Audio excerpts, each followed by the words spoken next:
Dengan kasus ini sampai dengan vonis bebas Haris Fathia itu membuktikan bahwa bisnis militer di Papua itu betul-betul ada, nyata, fakta untuk eksploitasi sumber daya alam. Supaya publik Indonesia itu belajar untuk kasus Papua, jangan dapat berita sedikit-sedikit saja. Jadi mereka harus tahu bahwa dropping militer yang sangat besar ke Papua itu dalam rangka kepentingan ekonomi bisnis.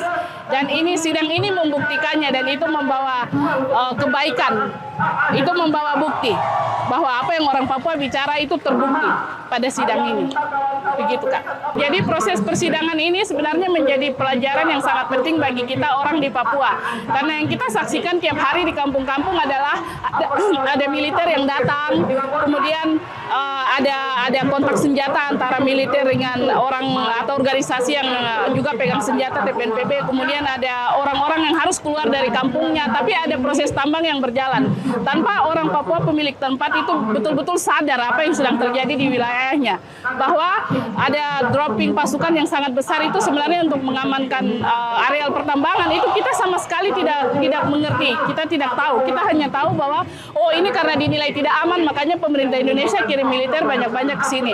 Makanya penelitian ini dan proses persidangan ini membuktikan bahwa gangguan keamanan dan lain-lain, juga dropping militer yang sangat banyak ke Papua bukan cuma karena alasan Papua yang tidak aman, tapi ada alasan lain, yaitu kepentingan bisnis yang sangat besar untuk tanah Papua, karena tanah Papua itu sangat kaya. Yang diangkat oleh teman-teman ini kan wilayah yang emasnya sangat banyak ya, Intan Jaya, DGWO, itu wilayah yang sudah sangat lama. Kita sebagai organisasi gereja kita tahu bahwa ada helikopter ke sana, keluar masuk hutan, ada emas yang diangkat, tapi kita tidak punya kemampuan.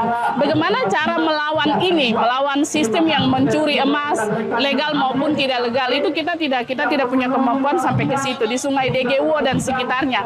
Dengan sidang ini orang jadi tahu bahwa oh ternyata ini sudah bertahun-tahun orang mengeruk kekayaan alam, mengambil keluar emasnya seperti itu, dan ternyata ada banyak sekali perusahaan, termasuk ada militer di balik perusahaan-perusahaan itu.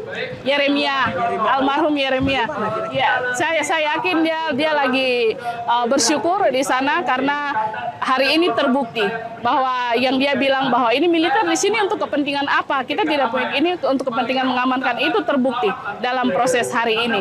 Dan karena wilayahnya yang kaya akan emas lah membuat keluarganya menjadi korban, keponakannya diculik dan dia sendiri mati dibunuh.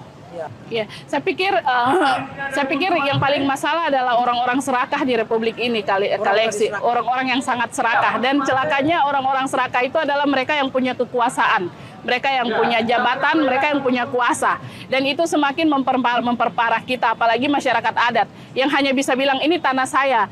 Kalau mau ambil kekayaan bunuh saya, hanya bisa seperti itu. Dan kalau orang di Papua dibunuh hari ini karena mempertahankan tanahnya, orang di Jakarta tidak tahu.